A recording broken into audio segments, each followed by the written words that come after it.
السلام علیکم ورحمۃ اللہ وبرکاتہ۔ ناظرین کرام، شب برات کی رات میں ہم تہجد کی نماز کس طریقے سے ادا کریں، اور تہجد کی نماز پڑھنے میں بہت لوگ غلطیاں کرتے ہیں، اس غلطی کی طرف بھی آپ کی نشاندہی کرواؤں گا اور آپ کو بتاؤں گا کہ یہ غلطی تو بالکل نہیں کرنا ہے آپ کو، ورنہ آپ کی نماز تہجد کی جو نماز ہے وہ نہیں ہوگی، کیونکہ جو یہ غلطی کر جاتا ہے تو پھر اس کی تہجد کی نماز نہیں ہوتی۔ وہ کون سی غلطی ہے وہ بھی بتاؤں گا، اور تہجد کی نماز کا بالکل آسان اور بہترین طریقہ آپ کے سامنے رکھوں گا، کس طریقے سے ہمیں تہجد کی نماز ادا کرنی چاہیے شب برات کی رات میں۔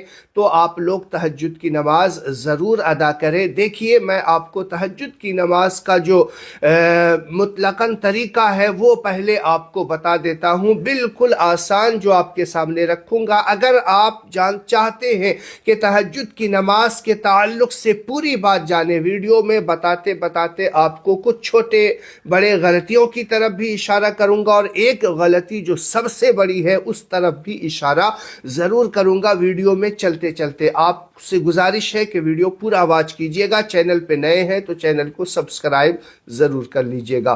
ناظرین کرام، اللہ تبارک و تعالی کی بارگاہ میں دعا ہے کہ مولا کریم ہم سب مسلمانوں کو ایک اور نیک بنائے، اللہ تعالی ہمارے تمام ناظرین کی تمام پریشانیوں کو دور فرمائے، آمین بول دیجئے گا۔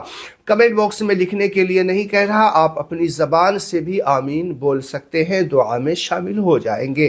چلیے انشاءاللہ اللہ تبارک و تعالی اگر ہم میں سے کسی کی دعا کو قبول کر لے تو ہم سب کا بیڑا پار ہو جائے گا۔ ناظرین کرام، تہجد کی نماز پڑھنے کے لیے ہمیں سب سے پہلے نیت کی ضرورت ہوتی ہے، دل میں نیت کا ہونا ضروری ہے، دل میں نیت کا ہونا ضروری ہے۔ یہ بات کو آپ ہمیشہ ذہن نشیں رکھ لیں، زبان سے نیت کرنا یہ کوئی ضروری نہیں ہے، دل میں نیت کا ہونا یہ ضروری ہے۔ اگر کوئی زبان سے کرنا چاہے تو اس طریقے سے کہے، نیت کی میں نے 2 رکعت نماز تہجد نفل واسطے اللہ تعالیٰ کے منہ میرا کعبہ شریف کی طرف اللہ اکبر کہہ کر کے ہاتھ باندھ لیں گے، اللہ زبان سے۔ لیکن اگر ایک شخص زبان سے کہہ رہا ہے لیکن اس کے دل میں نہیں ہے کوئی خیال، اس کے دل میں ارادہ ہی نہیں ہے کہ وہ کون سی نماز پڑھ رہا، بس زبان سے زبانی کہہ رہا ہے، نہیں ہوگی نیت۔ ہاں، دل میں ہے نیت کہ میں تہجد کی نماز پڑھ رہا ہوں یا پڑھ رہی ہوں، دل میں نیت ہے لیکن زبان سے نہیں کہا، نیت ہو جائے گی۔ لیکن کوئی صرف زبان سے کہے دل میں نہ کہے، نیت نہیں ہوگی، یاد رکھیے گا۔ تو نیت اصل جو ہے وہ دل کے ارادے کا نام ہے، اس بات کو ہمیشہ یاد رکھیے گا۔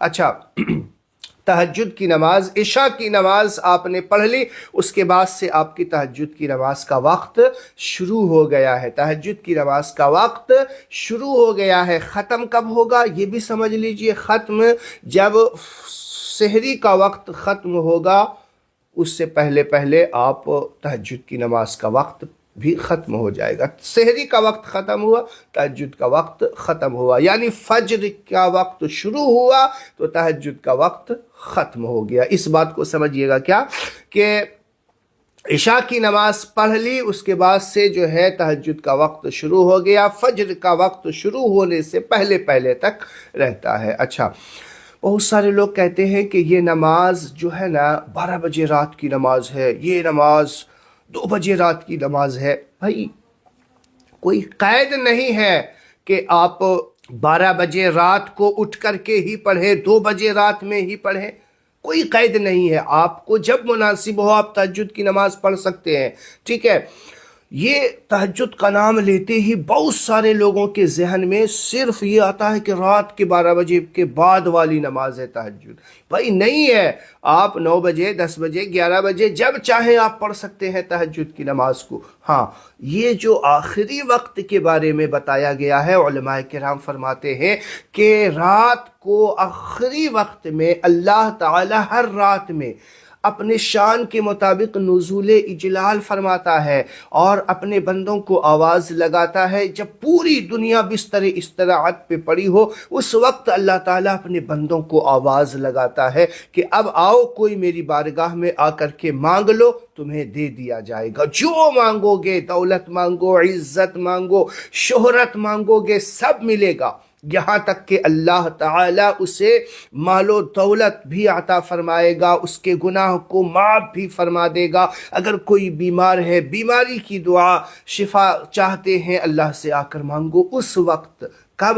جب تنہائی ہو, پوری دنیا بستر استراحت پہ سو رہی ہو, آخری وقت ہو یعنی فجر کا وقت شروع ہونے سے کچھ دیر پہلے, گھنٹہ آدھی گھنٹہ پہلے, اس وقت اٹھ کر کے رب کی بارگاہ میں مانگا جائے نا. چونکہ اس وقت اٹھنا بڑا مشکل ہوتا ہے, وہ نیند بڑی پیاری اس وقت آتی ہے, اور اپنی پیاری چیز کو رب کے لیے قربان کر کے رب کی بارگاہ میں سر جھکا دے, اللہ تعالیٰ اس کی ہر دعا کو قبول فرماتا. اسی لیے کہا جاتا ہے کہ آخری وقت یہ بہتر وقت ہے, ورنہ آپ جب چاہیں پڑھ سکتے ہیں. اور اب رہی بات کہ ہم جو ہے اگر شب برات کی رات میں پڑھنا چاہیں تو جس وقت چاہے اس وقت پڑھ سکتے ہیں. ٹھیک ہے, اللہ اکبر آپ کو میں نے نیت بتا دی. یہاں پہ اللہ اکبر زبان سے کہنا ہے. یہ بھی بہت بڑی لوگ غلطی کرتے ہیں کہ خاموشی کے ساتھ ہاتھ اٹھا لیتے, اللہ اکبر زبان سے نہیں. تکبیر تحریمہ ضروری ہے, واجب ہے, فرض ہے, آپ اسے اللہ اکبر زبان سے کہیں, ہے نا. شرائط نماز میں بھی ہے اور فرائض نماز میں بھی ہے یہ اللہ اکبر تکبیر تحریمہ آپ کہیں. پھر اس کے بعد آپ سورہ فاتحہ پڑھنے سے پہلے جو ہے سبحانک اللہم جو ہے یہ آپ کو پڑھنا ہے ثنا, ہے نا. اچھا, یہاں پہ لوگ کیا غلطی کرتے ہیں کہ ثنا پڑھنے سے پہلے اعوذ باللہ بسم اللہ پڑھ لیتے ہیں. نہیں, ثنا پڑھنے کے بعد میں آپ کو اعوذ باللہ بسم اللہ پڑھنا ہے. اللہ اکبر کہہ کے ہاتھ باندھ لی, سبحانک اللہم و بحمدک و تبارک اسمک و تعالی جدک و لا الہ غیرک. اب اس کے بعد اعوذ باللہ من الشیطان الرجیم بسم اللہ الرحمن الرحیم. اب سورہ فاتحہ آپ کو پڑھنی ہے اعوذ باللہ بسم اللہ پڑھ کر کے الحمدللہ رب العالمین الرحمن الرحیم مالک یوم الدین ایاک نعبد و ایاک نستعین اہدنا الصراط المستقیم صراط الذین انعمت علیہم غیر المغضوب علیہم ولا الضالین. آمین. اب یہاں پہ بسم اللہ الرحمن الرحیم پڑھیں جب اگر کوئی سورت آپ کو شروع کرنی ہے. بہت سارے لوگ یہاں پہ کہتے ہیں تہجد میں 3 بار سورہ اخلاص پڑھنا چاہیے, کوئی کہتا ہے 7 بار پڑھنا چاہیے. آپ کو یہاں پہ دھیان رہے کہ کوئی ضروری نہیں کہ سورہ اخلاص ہی آپ کو پڑھنا, نہیں, آپ کو جو صورتیں یاد ہو وہ پڑھ لیجئے گا. آپ کو جو بھی آیتیں جو بھی صورتیں یاد ہے وہ پڑھ لیجئے گا. ایک مرتبہ بھی پڑھ لیں گے, ایک ہی مرتبہ پڑھ لیں کم ہو جائے گا. اگر سورہ اخلاص پڑھ رہے 3 مرتبہ پڑھ سکتے ہیں, کوئی دقت نہیں. نفل نماز ہے, نفل نماز میں ایک سورت کو 2 بار 3 بار پڑھ لیں گے تو ایک قرآن کے برابر سورہ اخلاص کا ثواب ہے, اس لیے بتایا جاتا ہے. باقی کوئی ضروری نہیں, فرض واجب نہیں ہے. ایک بار بھی پڑھیں گے تہجد کی نماز ہو جائے گی. جو صورت ہے آپ کو ایک ہی صورت یاد ہے, ہر رکعت میں ایک ہی صورت پڑھ لیجئے. کیوں پریشان ہو رہے ہیں؟ لیکن قرآن شریف کو زیادہ سے زیادہ صورت ہمیں یاد ہونی چاہیے, یاد کرنے کی کوشش بھی کرتے رہے, ہے نا. کم سے کم 4 صورتیں 4 رکعت والی نماز میں الگ الگ صورتیں پڑھیں گے, مزہ الگ ہوگا, چاشنی الگ ملے گی. اللہ سے بات ڈھیر ساری کر رہے ہیں, نماز میں کیا ہے, اللہ سے بات ہی تو ہوتی ہے. قل هو اللہ احد. اللہ اے محبوب صلی اللہ علیہ وسلم, اللہ تعالیٰ اپنے محبوب سے کہہ دو اللہ ایک ہے. تو آپ کہہ رہے ہیں نا قل هو اللہ احد, اللہ ایک ہے. الحمدللہ رب العالمین, تمام تعریفیں اللہ کے لیے جو ساری کائنات کا پالنہار. کیا ہے یہ بات ہے, میں آسانی کے ساتھ آپ کو سمجھاتا ہوں کہ یہ بات ہی تو ہے, رب سے کلام ہی تو آپ کر رہے ہیں. اہدنا الصراط المستقیم, اے اللہ ہمیں سیدھے راستے پر چلا. ایاک نعبد و ایاک نستعین, اے اللہ ہم تیری ہی عبادت کرتے ہیں اور تجھی سے مدد مانگتے ہیں. یہ بڑی بہترین راز و نیاز کی بات ہو رہی ہے. اللہ تبارک و تعالی سے ایک بندہ اپنے دل کی بات کہہ رہا رہا ہے. اسی لیے کہتے ہیں نا کہ نماز کو جو پڑھ رہے ہیں اگر سمجھ کے اس کے ترجمے کے ساتھ پڑھو گے نا تو نماز کا مزہ دو گنا ہو جائے گا. جو آپ نماز پڑھ رہے ہیں اس سے کئی گنا بڑھ جائے گا نماز کو سمجھ کے پڑھنے کا. اسی لیے کہتے ہیں تھوڑی سی کوشش کر لیں. نماز جو پڑھتے ہیں التحیات ہے اس کا ترجمہ آپ یاد کر لیں, سورہ فاتحہ ہے اس کا ترجمہ آپ یاد کر لیں, رب سے آپ کیا کہہ رہے ہیں سبحانک اللہم و بحمدک اس کا ترجمہ آپ یاد کر لینا, تو پھر نماز جو پڑھیں گے نا وہ مزہ ہی الگ ہوگا. تو آپ جو صورت یاد ہو آپ پڑھ لیجئے, پھر اس کے بعد رکوع میں چلے جائیے, 3 بار سبحان ربی العظیم کہہ کر کے سمیع اللہ لمن حمدہ کہہ کے کھڑے ہو جائیے. پھر سجدہ, دونوں سجدہ کر کے آپ کھڑے ہوں گے. اب بسم اللہ الرحمن الرحیم پڑھ کے سورہ فاتحہ پڑھ لیجئے, ٹھیک ہے. پھر اس کے بعد جو صورتیں آپ کو یاد ہو وہ صورتیں پڑھ لیجئے. دوسری رکعت میں آپ جب قاعدے میں بیٹھیں التحیات, درود ابراہیم, دعائے معصورہ, جو چیز پڑھی جاتی ہے اس کو پڑھیں, رب کی بارگاہ میں سلام پھیر دیں, پھر رب کی بارگاہ میں دعا کریں. اب یہاں پہ جو آپ کو بتاتا ہوں کہ تہجد کی نماز میں اکثر لوگوں کے ذہن میں یہ بات ڈالی جاتی ہے اور جو غلطی کرتے ہیں وہ یہ کہ تہجد کی نماز کے لیے علماء اہل سنت نے یہ بیان فرمایا ہے, علماء حقہ نے یہ بیان فرمایا ہے کہ سونا شرط ہے. کچھ دیر کے لیے ایک جھپکی ہی آنکھ کی لگی یہ ضروری ہے, ورنہ بغیر سوئے آپ پڑھیں گے وہ تہجد کی نماز نہیں صلاۃ اللیل کہلائے گی. اور اس نماز کی بھی بے شمار فضائل ہے, صلاۃ اللیل یعنی رات والی نماز کہلائے گی. تہجد کی نماز کا ثواب پانے کے لیے آپ کو ایک لمحے کے لیے بھی آپ کی آنکھ میں نیند کا غلبہ جھپک آنا چاہیے. اس بات کو ہمیشہ یاد رکھیں. بہت سارے لوگ جو ہے بغیر سوئے ہی رات کو اب سو جائیں گے تو اٹھیں گے نہیں, تو کیا تہجد کی نماز نہیں پڑھ سکتے؟ بھائی پڑھ لو آپ, وہ صلاۃ اللیل کہلائے گی. جو اصل تہجد کی نماز کے تعلق سے علماء کرام فرماتے ہیں نبی پاک صلی اللہ علیہ وسلم کا جہاں بھی تہجد پڑھنے کا ذکر آیا ہے وہ اٹھ کے سو کے بیدار ہوتے, کچھ تسبیحات پڑھتے, پھر اس کے بعد جو ہے تہجد کی نماز پڑھتے. جہاں جہاں ذکر آیا ہے اس طریقے سے آیا ہے. تو ہمیں نبی پاک صلی اللہ علیہ وسلم کی سنت کو فالو کرنا ہے کہ نبی پاک صلی اللہ علیہ وسلم تہجد کی نماز پڑھنے کے لیے کچھ دیر آرام کرتے, بیدار ہو کر کے تہجد کی نماز پڑھتے, اور یہ ڈبل ثواب ہوتا ہے کہ بستر پہ چلے گئے, کچھ دیر آنکھ لگ گئی.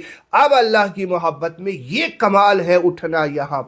یہاں پر جو بستر میں جانے کے بعد آنکھ لگ گئی, پھر جو ہے لوگوں کی صبح ہی جو ہے بستر سے اٹھنے کا دل کرتا ہے, لیکن آدھی رات میں اٹھنا, بستر کو چھوڑنا, اپنی پیاری نیند کو قربان کرنا, یہاں پہ جو ہے کمال ہے. اور اس کمال کا ثواب اللہ تعالیٰ تہجد والے کو بہترین عطا فرماتا ہے کہ اللہ تعالیٰ اس بندے کو یہ کمال عطا کرتا ہے کہ ایک تہجد کے فضائل میں یہ بھی آیا ہے کہ وہ پڑھنے والا کبھی بوڑھا نہیں ہوتا, یعنی اللہ تعالیٰ اسے جھکنے نہیں دیتا. اور تہجد کی نماز پڑھنے والے کے دن کے جتنے معاملات ہیں, جتنے نیکیاں ہیں, اللہ تعالیٰ اسے قبول فرما لیتا ہے, قبولیت کا مہر لگاتا ہے تہجد پڑھنے والے کو. یعنی آپ تہجد کی نماز پڑھیں نا, دن میں جو بھی صدقہ, خیرات, نفلی عبادات آپ فرائض پڑھ رہے ہیں کوئی گارنٹی نہیں کہ قبول ہوئی, لیکن آپ تہجد کی نماز اٹھ کے بیدار ہو کے پڑھیے, آپ کے ساری عبادتوں پہ قبولیت کا مہر لگا دیا جاتا ہے. یہ ہے تہجد کی فضیلت, اور یہ فضیلت اسی وقت آپ کو حاصل ہوگی جو پورا سسٹم آپ کے اٹھیں, کچھ دیر آرام کریں, پھر اٹھ کے تہجد کی نماز پڑھیں. یہ قربانی دینی ہوگی, یہ قبولیت کی مہر لگوانے کے لیے. بات یاد رہے, ورنہ آپ چاہے تو دیکھیں کوئی یہ نہیں ہے کہ بغیر سوئے پڑھے تو وہ عبادت صلاۃ اللیل یعنی رات کی عبادت کہلائے گی اور اس کا بھی ڈھیروں ثواب نہیں. لیکن تہجد کی فضیلت حاصل کرنے کے لیے آنکھ میں کچھ دیر نیند آپ کے آنی ہے. امید ہے باتیں آپ کو سمجھ میں آ گئی ہوگی. ویڈیو کو ضرور صدقہ جاریہ سمجھ کے شیئر کریں. آج کے ویڈیو میں اتنا ہی, ملتے ہیں کسی اگلے ویڈیو میں کسی نئے ٹاپک کے ساتھ. تب تک کے لیے اپنا اور اپنے سے جڑے لوگوں کا خیال رکھیے گا. دیجیے اپنے بھائی محمد وسیم کو اجازت. السلام علیکم.